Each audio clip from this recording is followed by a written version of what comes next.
Welcome to Lyra Echo Stories, where every story echoes emotions, memories, and hidden truths. Step in and feel the echo of every tale. My name is Paige Eisner. I'm 34 years old. Stop being dramatic. Brooke's engagement party has 50 guests waiting, my mother said over the phone while I was hemorrhaging alone in an ER at 11 p.m. That was the last time I spoke to either of my parents. 8 years ago.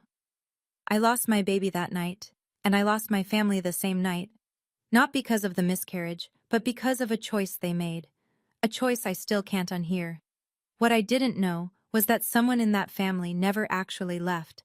For 8 years he was there, in the back row of every graduation, behind every anonymous gift, inside every envelope I thought came from a scholarship fund. I just didn't know. Not until a 6-year-old girl showed up on my doorstep last Christmas Eve, holding a handmade photo album. Before I go on, if this story resonates with you, please take a moment to like and subscribe, but only if you genuinely connect with it. And drop a comment telling me where you're watching from and what time it is right now. Now let me take you back to the winter of 2017, the night everything shattered. I need you to understand something first. Before the hospital, before the silence, before all of it. I was 26, working night shifts at a county hospital outside of Hartford. I'd just finished my RN program, top of my cohort, 3 job offers on the table. The day I got my nursing pin, I called my mother. She picked up on the 4th ring. "Mom, I did it. I graduated." There was a pause. Then, "Oh, that's nice, honey. Listen, can you switch your shift on Saturday? Brooke needs someone to drive her to her final dress fitting, and I have my book club." I said, "Sure, Mom. I'll figure out my shift." That was the pattern. That was always the pattern. My sister Brooke was 4 years older, and in my mother's universe, she was the son. Linda Eisner, that's my mother, posted Brooke's photos on Facebook like a campaign manager. Brooke's engagement, Brooke's new house, Brooke's hair appointment. Every caption read the same. My pride and joy. I don't think I ever appeared on her page. Not once. My father, Richard, was a quiet man, an accountant who came home at 5:30, ate dinner at 6, and disappeared into the garage to listen to baseball on a portable radio. When my mother talked over me at the dinner table, he'd look at me from across the mashed potatoes with this expression, like he was trying to apologize with his eyes. But he never opened his mouth, not once. I used to think being the quiet one meant being the strong one. That if I just kept my head down and worked harder, eventually they'd see me. I was wrong about that. That fall, I found out I was pregnant. 10 weeks. I did the math sitting on my bathroom floor at 2 in the morning, still in scrubs, a plastic test balanced on my knee. The father, his name doesn't matter for this story, had left 3 weeks earlier. Packed a bag while I was on a double shift, texted me the word sorry, and blocked my number. I didn't even get a conversation. So there I was, 26, alone, pregnant, and I decided to keep the baby. I wasn't naive. I knew it would be hard, but I also knew I could do hard. I'd been doing hard my entire life. The first person I called was my mother. "Mom, I need to tell you something. I'm pregnant." Silence. Not the warm kind. The calculating kind. "Are you sure this is the right time? Brooke's wedding is in 3 months, and I don't want anything overshadowing it." I held the phone away from my face, stared at the ceiling. "I understand," I said. My mother didn't ask how far along I was, didn't ask how I was feeling, didn't ask about the father. She asked about Brooke's wedding timeline, and then she hung up. The only person who called me back that week was my Aunt Helen, my father's younger sister. She lived 2 towns over. She wasn't loud or dramatic. She just said, "Paige, honey, congratulations, I mean that. You're going to be a wonderful mother." I cried for 20 minutes after we hung up. I should have known then. The signs were all there, who showed up and who didn't. But I kept hoping. I kept waiting for my mother to call back and say something different. She never did. 14 weeks in, it happened. I was home after a 10-hour shift, heating soup on the stove. Then, a knife of pain, low and sharp, doubling me over the counter. I grabbed my keys, drove myself to the ER, and by the time I stumbled through the sliding doors, there was blood soaking through my scrub pants. Ruptured ectopic pregnancy. Emergency surgery. That's what the doctor told me in a voice that was calm, the way doctors are calm when the situation is not calm at all. We need to operate now, Paige. Is there someone we can call? I called my mother. It was 11 p.m. on a Saturday.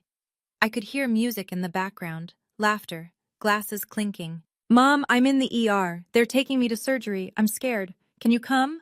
She sighed. Actually sighed. Paige, I can't just leave. There are 50 people here. You'll be fine. The doctors know what they're doing.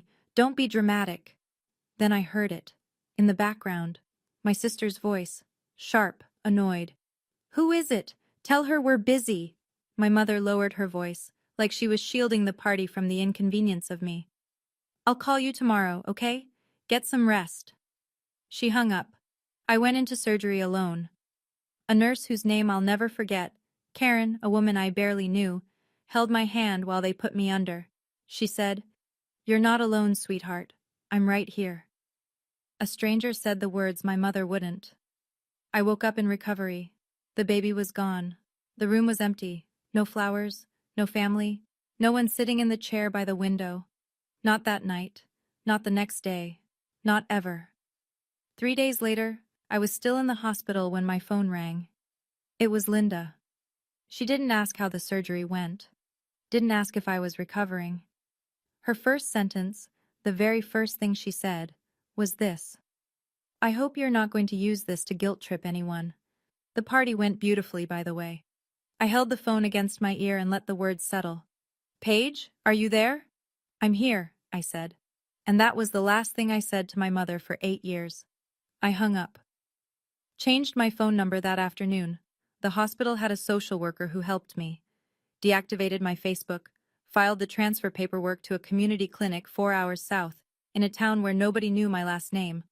Within 2 weeks, I was gone. My mother called my old number. Nothing.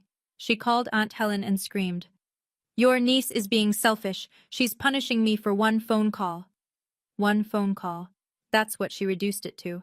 One phone call.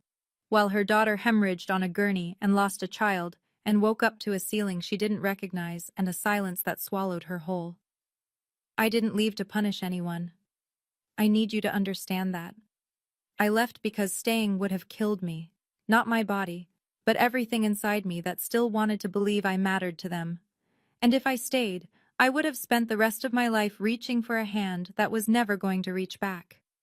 So I stopped reaching. And that should have been the end of the story. Except someone in my family didn't accept the ending. 2 years after I disappeared, a letter arrived. Not email, not a text, an actual letter.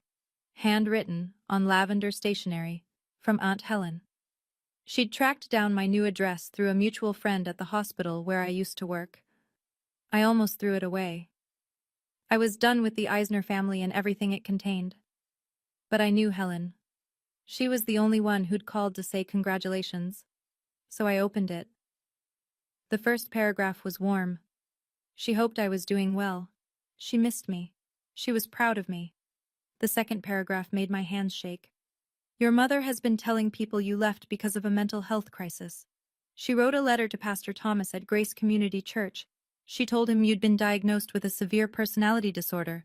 She said you were a danger to yourself and that you disappeared in the middle of the night without explanation. I read it twice to make sure I wasn't imagining it. Linda hadn't just let me go. She'd rewritten the story. She'd turned my survival into her tragedy.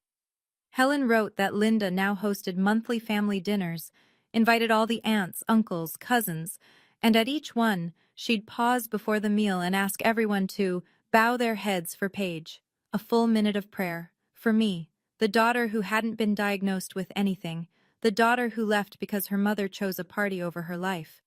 Everyone believes her, Helen wrote. She's very convincing. At the bottom of the letter, one more line, almost a footnote, easy to miss. Your father asked me to keep the original letter your mother sent to Pastor Thomas, just in case. I didn't understand what that meant. Not yet. I kept going. That's the thing nobody tells you about cutting off your family. The world doesn't stop. Your alarm still rings at 5 a.m. Your patients still need you. The rent doesn't care that you cried in the shower for 40 minutes. So I worked. I studied. I applied to a nurse practitioner program at the state university and got in on the first try. For 2.5 years, I worked full-time and went to school full-time. I drank more coffee than water. I slept in the break room between shifts. I told no one about my family because there was nothing to tell. They didn't exist in my new life. The day I graduated, walked across that stage, Master of Science in Nursing, Nurse Practitioner certification, I looked out at the audience. Rows and rows of families. Mothers crying, fathers holding flowers, siblings waving phones. My row was empty. I'd told myself it didn't matter, that the degree was for me, not for an audience. And that was true. But it was also true that I scanned every row, back to front, looking for a face I recognized. I didn't find one. I smiled, shook the dean's hand, and told myself, this is enough. I got a job at a community health clinic, treating uninsured patients, running the women's health program. My coworkers became my people. I bought a small apartment, put a plant on the windowsill, adopted a cat named Olive. Every Christmas, I signed up for the overnight shift, 12 hours. It was easier than sitting alone in my apartment, listening to other people's celebrations through the walls. I built a life I'm proud of, but there are nights, especially in December, when the silence in my apartment feels louder than anything. What I didn't know was that at my graduation, someone was sitting in the very last row. I wouldn't find out for another 6 years. Fast forward, Christmas Eve, this past year. I'm 34. I live in a small Connecticut town where the main street has a bakery, a hardware store, and a church with a bell that rings on the hour. My apartment is on the second floor of an old Victorian, creaky stairs, drafty windows, but the light in the morning is beautiful. I just finished a 10-hour shift at the clinic. Flu season. Every room full. I came home, peeled off my jacket, and poured myself a glass of wine I'd been thinking about since noon. My Christmas tree was small, 3 feet, tabletop, pre-lit. I'd hung exactly 7 ornaments. Olive the cat was asleep underneath it. Snow was falling outside, soft, the kind that makes everything quieter. My phone buzzed. Aunt Helen. Merry Christmas, sweetheart. I have something I need to tell you, but it has to be in person. Can I stop by tonight? I stared at the message. Helen had respected my space for years. She sent birthday cards, the occasional letter. We spoke on the phone every few months, short, warm conversations. She never pushed. She never mentioned my parents unless I asked. For her to want to come in person on Christmas Eve, something was different. Of course, come whenever you're ready.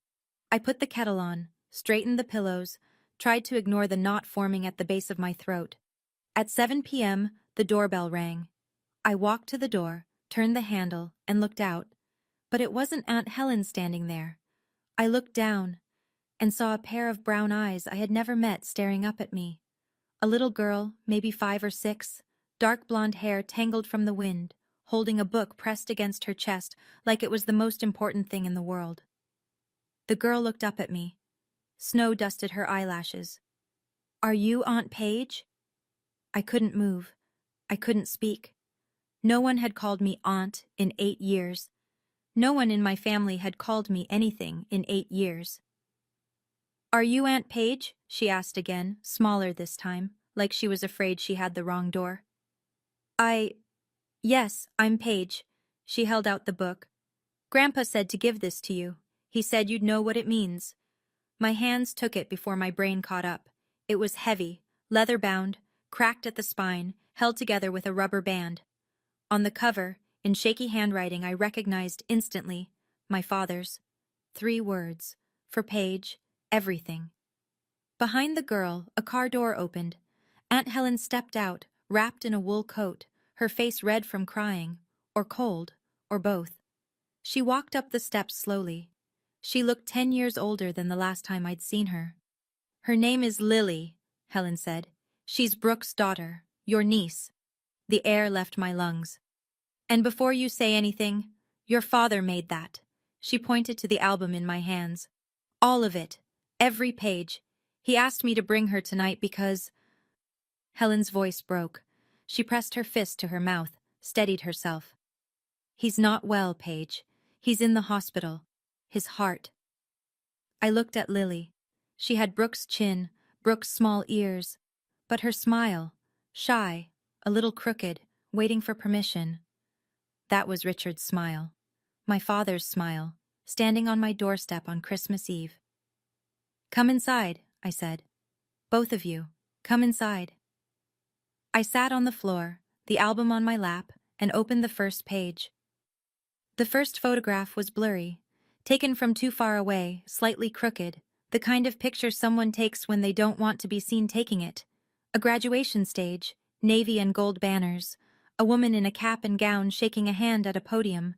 Me, my NP graduation, 2 years ago. I looked closer. The photo was taken from the back of the auditorium, the very last row. I could see the curve of empty seats around whoever was holding the camera. My father had been there. I turned the page.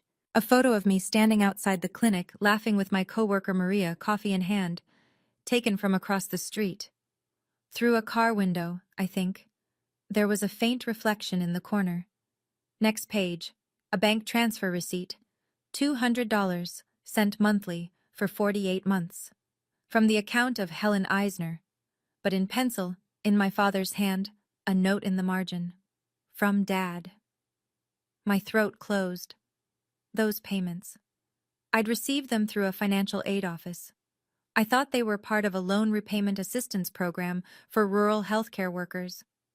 I'd even written a thank you letter to the program administrator. That money, every single dollar, came from my father. I turned another page. Christmas cards, 5 of them, one for each year, handwritten, unsigned, unmailed. Every single one began the same way. "Dear Paige, I'm sorry I'm not brave enough to send this. The last photo in that section, me, outside the mobile clinic van, handing a flu shot to an elderly woman, and in the far background, barely visible, standing near a parked truck in a winter coat, a man, alone, watching. My father." I closed the album, put my hand over my mouth, and broke. Helen sat across from me on the floor. Lily had fallen asleep on the couch, curled around a throw pillow like a question mark. "Why?" I said. My voice didn't sound like mine. "Why didn't he just call me?" Helen looked at her hands. "Your mother controls everything, the bank accounts, the car, the house title. He could have called. She checks his phone every night, every message. He could have left. She told him if he contacted you, she'd make sure Brooke cut off access to Lily. He lives for that little girl, Paige. She's the only piece of his life that still has light in it." I wiped my face with my sleeve. "So he chose silence." Helen leaned forward. "He chose the only rebellion he could. Every photo in that album, taken on days he told your mother he was going to Home Depot, every dollar, sent from my account so it wouldn't show on their statements. Every card, written at my kitchen table at 6 a.m. before your mother woke up." I looked at the sleeping child on my sofa, my niece, a person who existed in the world and had my blood in her veins, and I hadn't known her name until 10 minutes ago. "Does my mother know where I live?" Helen hesitated. "I accidentally mentioned your town once, 2 years ago. She said—" Helen stopped. "Tell me." "She said, good, let her rot in that little town. At least she's not here embarrassing us." The words landed exactly where they were meant to, but they didn't break me. Not anymore. I'd spent 8 years building a spine that my mother didn't have the blueprints for. "Helen, is there something else in this album?" She looked at me. "Turn to the last page." I know this is getting heavy. If you're watching and this hits close to home, if you've ever felt invisible to the people who were supposed to love you the most, drop a comment. "I see you, Paige." Or if you'd handle this differently, tell me what you'd do. Like this video if you want to see what happens next. Now, the last page of that album. I turned to the last page. It was a photocopy. Slightly grainy, as if someone had pressed the original against a library scanner. A letter, typed, on Grace Community Church stationery, dated 6 years ago. I recognized my mother's phrasing before I finished the first line. Nobody else talked like that. The careful, manicured sentences designed to sound concerned while burying a knife. Dear Pastor Thomas, I am writing to you with a heavy heart about my youngest daughter, Paige.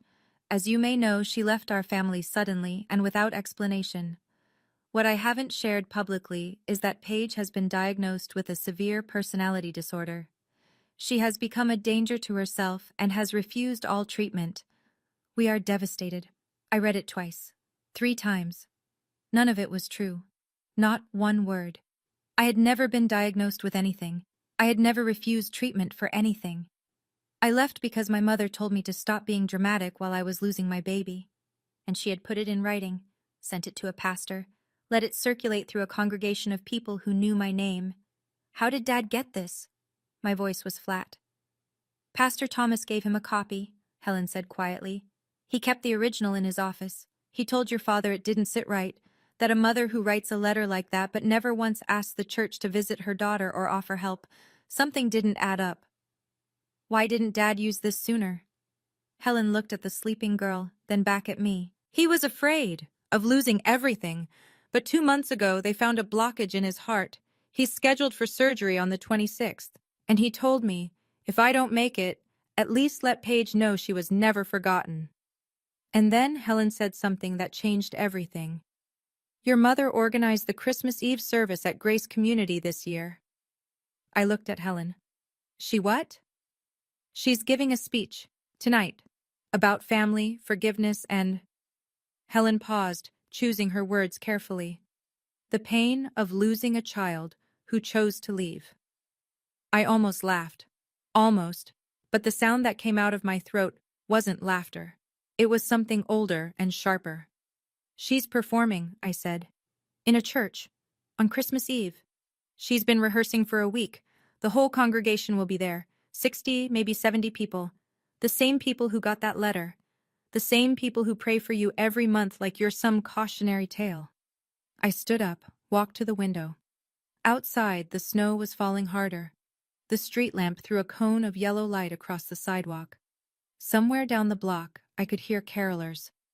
I looked at Lily on the sofa, at the album on the floor, open to the page with the Christmas cards my father had written and never sent, at the photo of him standing alone in the snow outside my clinic, watching me through a window like a man visiting a grave. I'm not going there to fight her, I said. Helen nodded. No one's asking you to fight. Then what are you asking? She stood, walked over to me, put her hand on my shoulder, gently, the way you touch someone who might shatter. If you don't go, her version of the story is the only one that survives, and your father, lying in that hospital bed, he'll know he spent 8 years building that album for nothing. I looked at the album again. Then I looked at my phone. Then I did something I hadn't done in 8 years. The phone rang twice before he answered. Grace Community Church, this is Pastor Thomas. Pastor Thomas, this is Paige Eisner. A long pause. Not uncomfortable. More like the pause of a man who'd been waiting for a phone call he wasn't sure would ever come. Paige, his voice softened. I've been hoping to hear from you. You have? I've been waiting for this call for 6 years, if I'm being honest. I kept that letter your mother sent because it didn't sit right with me. A mother who writes that about her daughter but never once asks me to visit you. Never asks the church to reach out. Never provides a doctor's name or a treatment center. She just wanted people to know her version. My chest tightened, not from pain, from something that felt dangerously close to being believed. I'm not asking you to take sides, Pastor. I'm not taking sides. I'm standing with the truth. There's a difference. I pressed my forehead against the cold window glass. Can I come to the service tonight? You're always welcome in God's house, Paige. You always have been. I didn't lay out a strategy. I didn't plan an ambush. I want you to understand that clearly. I wasn't going to that church to humiliate my mother or create a spectacle. I was going because for 8 years, a woman had stood at a podium in front of people I grew up with and told them I was broken. And I was going to walk in, whole, standing, breathing, and let my presence be the answer. Helen would take Lily home. She didn't want the child there for what might happen. I agreed. I would go alone. I pulled on my coat, the same navy pea coat I'd worn to work that morning, still smelling like antiseptic and coffee, and drove to Grace Community Church. The parking lot was full. I sat in my car for 3 minutes, engine off, watching people file through the front doors of Grace Community. Families in Christmas sweaters, children carrying candles, an older couple holding hands. Normal people living normal lives, unaware that the woman who organized this evening had spent 6 years lying to all of them about her own daughter. I got out. The air hit my face, sharp, clean, below freezing. My scrubs were still under my coat. I hadn't had time to change. I looked like what I was, a woman who'd just come from work. I walked in through the side entrance. The sanctuary was warm. Candles lined every windowsill. A small orchestra was playing "O Holy Night" near the altar. The pews were packed, 60, maybe 70 people, just like Helen had said. I found a seat in the last row, the very last pew, against the back wall, the same row my father had sat in at my graduation. I kept my head down, folded my hands, tried to breathe. Up front, in the first pew, there she was, my mother, Linda Eisner, 62 years old, silver blonde hair freshly styled, wearing a red silk blouse that probably cost more than my electric bill. She was laughing with the woman next to her, touching her arm the way she always did when she wanted someone to feel special. Beside her, Brooke, 38, blonde, rigid posture, checking her phone. And next to Brooke, a man I didn't recognize. Tall, dark hair, jaw tight. Derek, Brooke's husband. He sat very still, staring at the program in his hands like he was reading something in a language he didn't speak. Then Brooke looked up, turned her head toward the back of the church. And our eyes met. The color drained from her face. Brooke grabbed Derek's arm. I saw her whisper something. He didn't react. She whispered again, more urgently. He still didn't turn around. Then the music faded, and Pastor Thomas stepped to the podium. "Before we continue with our program," he said, "I'd like to invite Linda Eisner to share a few words. Linda has been a pillar of this congregation for many years, and she's prepared something special for us tonight." Applause. Warm, genuine, trusting applause from people who brought casseroles to Linda's house and believed every word she'd ever told them. My mother stood, smoothed her blouse, walked to the podium with the practiced grace of a woman who had rehearsed this in front of a mirror. "Thank you, Pastor." She smiled, that wide, trembling smile she used when she wanted people to see courage through pain.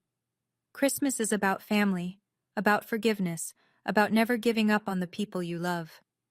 She paused, looked out at the audience. Her eyes glistened. "Some of you know that my youngest daughter has been away for many years." Her voice cracked, perfectly timed. "Not a day goes by that I don't pray for her to come home. I left the door open. I never stopped reaching out. But sometimes," she pressed her hand to her chest, "sometimes the people we love choose to walk away, and all we can do is wait." A woman in the third row wiped her eyes. An older man shook his head sympathetically. Someone murmured, "We're praying with you, Linda." I sat in the back row and listened to my mother describe a world that didn't exist, a world where she had reached out, where she had left the door open, where she had done anything at all except hang up the phone while her daughter bled. My hand tightened around the strap of my bag. Brooke stared at the floor. Linda finished to applause. She dabbed her eyes with a tissue. She'd brought one, tucked into her sleeve, pre-folded. Even the tears were staged. She stepped down from the podium, and Pastor Thomas thanked her. People reached out to touch her arm as she walked back to her seat. She accepted each one like communion. Then she turned toward the back of the church. Maybe she felt it. Maybe someone's gaze had shifted. Maybe the air changed. She saw me. Her smile froze. Not faded, froze, like a frame caught mid-projection. Her right foot paused in the aisle. Her hand, still raised from accepting someone's sympathy, hung in the air. 3 seconds. That's how long it lasted. 3 seconds of my mother's real face, the one beneath the performance. Then the mask slid back on. "Oh my God!" Her voice carried across the sanctuary. She pressed both hands to her mouth. "Paige? Is that you?" She began walking toward me, arms opening wide, tears already flowing. "My baby came home. On Christmas Eve, my baby came home." People gasped. A few clapped. An elderly woman clasped her hands together like she was witnessing a miracle. Linda moved down the aisle with her arms wide open, sobbing, performing the reunion she'd rehearsed for an audience she'd already primed. I stood up. I didn't step forward. I didn't step back. "Hello, Mom." She reached me, wrapped her arms around me, pulled me tight. I didn't hug her back. My arms stayed at my sides. She pressed her mouth to my ear, her voice dropping to a whisper that no one else could hear. Every ounce of warmth vanished. "Don't you dare make a scene. Smile. Now." She said it like a command. The same voice she'd used my entire life. But this time, I didn't obey. I stepped back. One step, just enough to break her grip. "I didn't come here for a reunion, Mom." My voice wasn't loud. It wasn't angry. It was the voice I use when I'm telling a patient something they don't want to hear. Steady, clear, kind enough to be decent, firm enough to be unmistakable. Linda's eyes flickered. She glanced sideways at the congregation, calculated, then smiled wider. "Paige, sweetheart, we can talk about this at home, not here. You chose here to tell your story. I think here is fair." Someone in the third row shifted in their seat. The murmuring started, low, uncertain, like the first drops of rain before a storm you're not sure is coming. Linda turned toward Brooke, a quick, sharp look, the kind that said, "Handle this." Brooke stood, walked toward us with the careful posture of a woman who'd learned from the master. "Paige, this isn't the time or place. Mom has been devastated." "Has she?" I said. "Or has she been rehearsing?" Brooke blinked, opened her mouth, closed it. The murmuring grew louder, heads turned. People who'd been reaching for their hymnals were now watching the aisle. Linda drew herself up. Her chin lifted. Her voice rose, not to a shout, but to the precise volume needed to reach every ear in the room. "See? This is what I was talking about. She comes here to attack me, in God's house, on Christmas Eve." She looked at the congregation, palms open, eyes wide. The wronged mother, the eternal victim. "You all saw." I opened my arms to her. A few people nodded. But not all of them. Some were watching me now. Watching and waiting. That's when I reached into my bag. "Okay." Pause. "I need to ask you something. What would you do right now? Would you walk away and let Linda keep her story forever? Or would you stay and let the truth speak? Comment, walk away, or stay. I want to know. And if you haven't subscribed yet, this is the moment. Because what happens next is the part I've waited 8 years to tell. Now, back to the church. I pulled out the album, set it on the back of the pew in front of me. I didn't raise it in the air. I didn't slam it down. I just held it, leather-bound, cracked at the spine, with my father's handwriting on the cover. "I didn't come to attack you, Mom." I kept my voice even, conversational, like I was telling her the weather.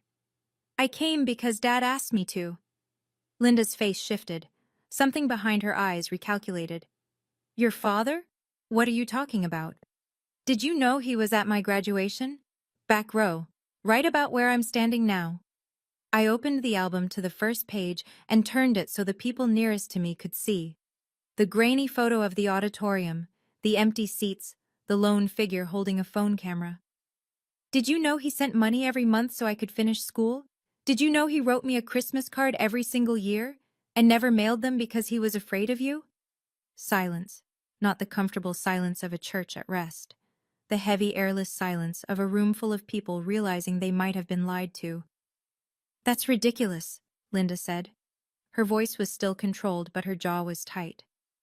"Your father agrees with me completely. He always has. Dad is in the hospital right now. Heart surgery on the 26th. I closed the album gently.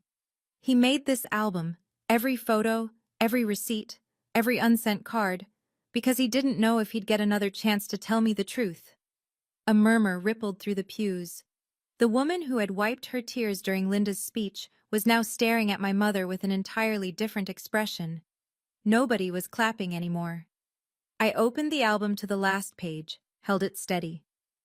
"This is a letter you wrote, Mom, 6 years ago, to Pastor Thomas." Linda went pale, not pink, not flushed, white. The kind of white that starts at the lips and spreads outward. I read it aloud. I didn't shout. I read it the way I read lab results to patients. Clearly, without drama. Because the facts don't need volume. You told Pastor Thomas I'd been diagnosed with a severe personality disorder. You said I was a danger to myself. You said I left in the middle of the night without explanation. I lowered the album, looked at her. None of that is true. I left because you told me to stop being dramatic while I was losing my baby in an emergency room. And then you hung up. 60 people heard it. The gasp was not dramatic. It was small and scattered. The sound of a dozen people inhaling at once, a sound like wind catching a door. An older woman in the fourth row pressed her hand to her mouth. A man near the aisle shook his head slowly. Pastor Thomas stood. He didn't rush. He walked to the center of the aisle with the measured calm of a man who had been carrying a weight for 6 years and was finally allowed to set it down. I can confirm I received that letter, he said. I kept the original because something about it didn't feel right to me. I have it in my office. Linda spun toward him. Thomas, how dare you? I'm not taking anyone's side, Linda. I'm confirming a fact. Brooke shot to her feet. Paige, you're being manipulative. Mom was just trying to protect our family. And then a voice no one expected spoke from the first row. Derek. Sit down, Brooke. Every head turned. Derek stood slowly. He was tall, and in that small church he seemed to take up the entire aisle. His hands were at his sides. His voice was steady, but there was a tremor in it. The kind that comes not from weakness, but from a man saying something he's held inside for too long. I need to say something I've known for 2 years. Brooke's face collapsed. Derek, don't. He didn't look at her. He looked at me. Brooke told me during an argument. She said she heard your phone call that night, the night you were in the ER. She heard you ask your mother to come. He paused, swallowed. And she told Linda not to go. She said, don't go. The guests are about to arrive. The church went so quiet I could hear the candles hissing on their wicks. I have a daughter, Derek continued. Lily, she's 6 years old. And I think about what kind of world I'm teaching her to live in if I keep this quiet. Brooke grabbed his arm. Derek, shut up! No! Linda stepped forward, her voice cracking open now, the mask fully slipping. This is slander. You're all attacking me. Mom! I said it the way you'd say it to stop a child from running into traffic. Not angry, just clear. I didn't come here to attack you. I came here because for 8 years, you told everyone I was broken. I paused, let the silence hold. I'm standing here, in front of everyone, so they can see for themselves that I'm not. No one spoke. Not Linda, not Brooke, not a single person in that church. My mother's lip trembled, and I watched her reach for the only weapon she had left. Then my mother did the one thing I never expected. She didn't apologize. She didn't cry. She didn't fall to her knees or beg for forgiveness. That would have required her to admit she was wrong, and Linda Eisner, in 62 years of living, had never once admitted she was wrong. Instead, she turned to the congregation, slowly, deliberately, and she said, You're all going to believe her? Her voice was ice. After everything I've done for this church? I organized the bake sales. I ran the Christmas drive. I was here every single Sunday while she jabbed a finger in my direction without looking at me, was off doing God knows what in some town nobody's heard of. Nobody responded. Fine. She straightened her blouse, lifted her chin. Fine. If that's how it is. She turned to the first pew. Brooke, we're leaving. Brooke didn't move. For the first time in 38 years, Brooke Eisner Caldwell did not stand when her mother told her to stand. She sat with her hands in her lap and her eyes on the floor, and she didn't move. Linda looked around the room, at the faces she'd cultivated for years, the women she'd organized potlucks with, the men she'd sat beside at fundraisers. Not a single one of them stood to leave with her. She walked up the aisle alone. Her heels clicked against the stone floor. At the door, she stopped, turned, looked at me one last time. You always were ungrateful. Merry Christmas, Mom, I said. She pushed through the heavy wooden door. A gust of December air rushed in, cold and sharp and clean. Snow swirled across the threshold. And then the door closed behind her, and she was gone. The candles on the windowsills flickered from the draft, then steadied, then burned still. For a moment, nobody moved. Then Pastor Thomas walked to me. Not quickly. with the unhurried warmth of a man who'd been a shepherd for 30 years and knew that sometimes the most important thing is simply showing up. "Welcome home, Paige," he said, and he shook my hand. Behind him, a woman stood from the fifth pew, Ruth Adler, 81 years old. I remembered her from childhood. She used to bring lemon bars to every church picnic and call all the kids sugar. She walked straight to me and put her arms around my shoulders. "I'm so sorry, honey. We believed her. We shouldn't have." I hugged her back. "You believed what you were told. That's not your fault." Others followed, one by one. Not everyone. Some stayed in their seats, uncertain, caught between the story they'd believed for years and the one standing in front of them. I didn't blame them. Belief is a heavy thing to rearrange in a single evening, but enough people came. Enough to fill the silence my mother had left behind. When the crowd thinned, I looked at the first pew. Brooke was still sitting there. Derek was beside her, not touching her, not comforting her, just sitting. I walked over, stood in front of my sister. She looked up. Her mascara had run. She looked smaller than I remembered. "I'm not going to pretend I'm okay with what you did," I said. "But I'm not going to hate you either, not tonight." Brooke opened her mouth, her chin wrinkled. Her voice came out like something squeezed through a crack. "I'm sorry." "Saying it is the easy part," I told her. Then I turned and walked to the side exit of the church, into the cold, toward my car. I had somewhere to be. The hospital was 40 minutes away. I drove through empty streets with the radio off. The windshield wipers beat a rhythm against the snow. Steady, patient, relentless. The same rhythm my father had kept for 8 years. I arrived at Hartford County Medical at 10:15 on Christmas Eve. The parking lot was almost empty.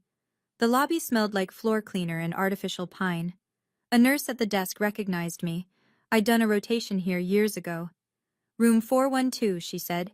"He's been awake all night. I think he's waiting for someone."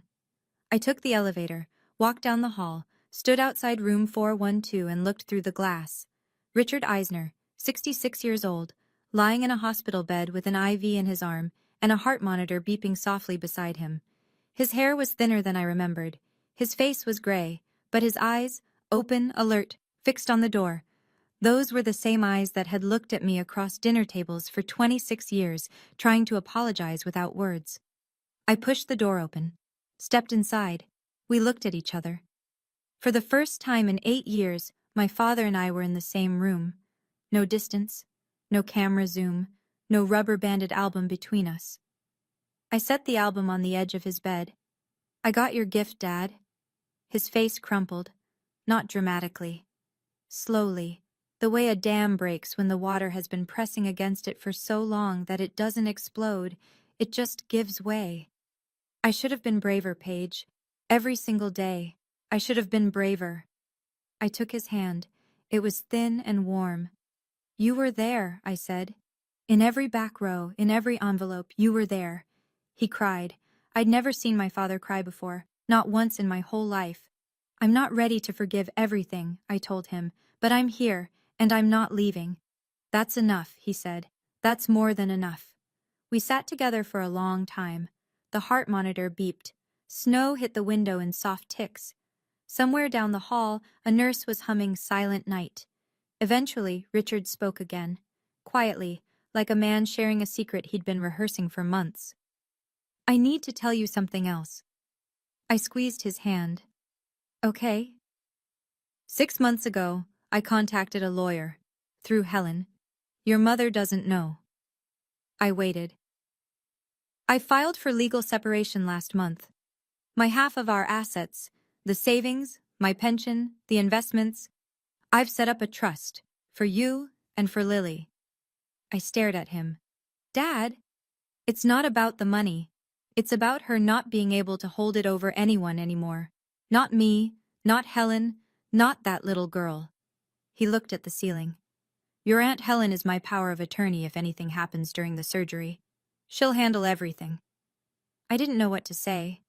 This quiet man, this man who had spent 40 years nodding silently at the dinner table while his wife controlled the thermostat, the budget, the guest list, the narrative, had spent 6 months dismantling the cage from the inside. "Dad, that's huge," He almost smiled. It's 8 years overdue. I didn't celebrate. This wasn't a victory. It was a 66-year-old man lying in a hospital bed the night before heart surgery, finally choosing to stop being afraid. There was grief in it. There was loss in it. There was the wreckage of a 40-year marriage that had been held together not by love, but by control. That's not revenge, Dad, I said softly. That's just, finally. He nodded, closed his eyes. His grip on my hand loosened, not letting go, just resting. I stayed until he fell asleep. The week after Christmas, things moved quickly. I don't say this with satisfaction. I'm telling you what happened because you deserve to know that actions have consequences, even when you've spent decades believing you're immune to them. The church board met on December 28th. Ruth Adler, the same woman who had hugged me in the aisle, sat on that board. So did 3 other people who had been in the sanctuary on Christmas Eve. They didn't vote to expel Linda. They didn't ban her. They simply, quietly, and unanimously asked her to step back from her organizational responsibilities for the foreseeable future. Ruth told Helen, "We think it's best for everyone." Linda called every aunt, uncle, and cousin in the Eisner family. She had a new script ready. Paige ambushed me in front of the whole church. She planned it to humiliate me. But this time, the script didn't land the way it used to. Helen had already sent photos of the album pages to the extended family. Richard's handwritten cards, the bank receipts, the photocopy of the letter. For the first time in 8 years, Linda's version of the story had competition. Not everyone believed me. I want to be honest about that. Some family members still sided with Linda. Habit is a powerful thing, but enough of them called Helen with the same question. Is this true? Did she really write that letter? The answer was always the same. Yes, and the original was in a pastor's office. Derek texted me on New Year's Day. Short, direct. Give her time, but I want Lily to know her aunt. I read it twice, then typed back. I'd like that. Linda was alone in the house on Maple Drive. No one locked her out. No one needed to. The doors were open. The rooms were just empty. December 26th, 6:30 a.m. I sat in the surgical waiting room at Hartford County Medical with a paper cup of coffee I hadn't touched. Helen sat beside me, knitting something. A scarf, I think. The needles clicking softly. She always needed her hands busy when she was afraid. I was wearing my scrubs. Not because I was working, but because they were the only clothes that felt right. I'd spent 10 years in these clothes, standing on the other side of operating room doors, telling families to breathe, to wait, to trust the team. Now I was the family. Now I was the one being told to breathe. The surgery was scheduled for 4 hours, coronary artery bypass. The surgeon, Dr. Reeves, had explained the risks the night before, and I had nodded along, understanding every clinical word and feeling none of the clinical calm. Hour 1. Helen knitted. Hour 2. I paced. Hour 3. I sat down and stared at the scuff marks on the floor and thought about all the years I had missed. Birthday dinners I was never invited to. Sunday phone calls that never came. A father who drove 4 hours to sit in the back row of an auditorium and then drove 4 hours home without saying a word. Hour 3 and 47 minutes. Dr. Reeves walked through the double doors, mask around his chin. Surgery went well. He's strong. He'll be in recovery within the hour. Helen dropped a stitch. She didn't care. She grabbed my arm and laughed the way people laugh when they've been holding their breath for too long. I cried. And for the first time in 8 years, I didn't cry alone. When Richard opened his eyes in recovery, I was there, sitting in the chair by the window, the chair that had been empty the last time I woke up from surgery. He saw me, smiled. "You're still here." "I'm still here, Dad." 1 week later, I drove to Aunt Helen's house to pick up a casserole she'd made for Richard's homecoming. That's what she told me anyway. I think she just wanted me in the same room as Lily again. The girl was sitting at Helen's kitchen table, coloring. She looked up when I walked in, and her whole face changed. Not excitement exactly, but recognition, like she'd been waiting. "Hi, Aunt Paige." "Hi, Lily." She went back to coloring. I sat across from her and watched her work, tongue between her teeth, crayon gripped tight, completely absorbed. After a few minutes, she folded her paper in half, pressed the crease with her palm, and slid it across the table to me. I opened it. Two figures drawn in crayon. One tall, one small. Holding hands. The tall one had brown hair and a blue jacket. My peacoat, I realized. The small one had yellow hair and a red bow. Underneath, in the careful, oversized letters of a child learning to write, Aunt Paige plus me. My throat closed. Lily, did Grandpa tell you about me? She nodded, matter of fact, like it was the most obvious thing in the world. Grandpa shows me your picture every night before bed. He says you're the bravest person he knows. I looked at the drawing. Then I looked at Helen, who was standing in the doorway wiping her eyes with a dish towel. 8 years. I'd spent 8 years believing I'd been erased. That I existed nowhere in my family's memory. That I'd been written out of the story so completely that no one even remembered there was a story to tell. But in a 6-year-old girl's bedroom, a girl I'd never met, there was a picture of me on the wall. I was never truly alone. I just didn't know it yet. People ask me that question. You know the one. Every time I tell this story, someone asks, "Did you forgive your mother?" Here's my answer, and I need you to sit with it, because it's not the neat, ribbon-tied ending people want. Forgiveness isn't a gift you give someone who hurt you. It's a decision you make so the hurt stops living rent-free in your chest. And I'm not there yet. I might never be. And that is okay. I haven't spoken to Linda since Christmas Eve. She hasn't called, she hasn't written, she hasn't shown up at my door with an apology or a casserole or a Bible verse about prodigal daughters. The silence between us used to feel like a wound. Now it feels like a wall I built on purpose. And I'm not tearing it down until someone gives me a reason to. With Brooke, I'm open. But open has conditions. I told Helen to pass along a message. I'll talk to your niece when she's ready to be honest. Not before. I don't need her apology. I need her to change. No response yet. Maybe there won't be. Maybe there will be. I can live with either. With my father, we're building. Slowly. One phone call a week. One visit a month. He comes to my apartment, and I make him soup, and he sits on my couch and watches me work on patient charts and doesn't say much. Sometimes he falls asleep. Sometimes we talk. It's not perfect. It's not fixed. But it's real. And real is more than I've had in a very long time. I decided something that night in the church. Something I carry with me every single day now. Blood doesn't override behavior. I decide who gets access to my life. I decide who earns the chair at my table. And I set it for myself first. This Christmas was different.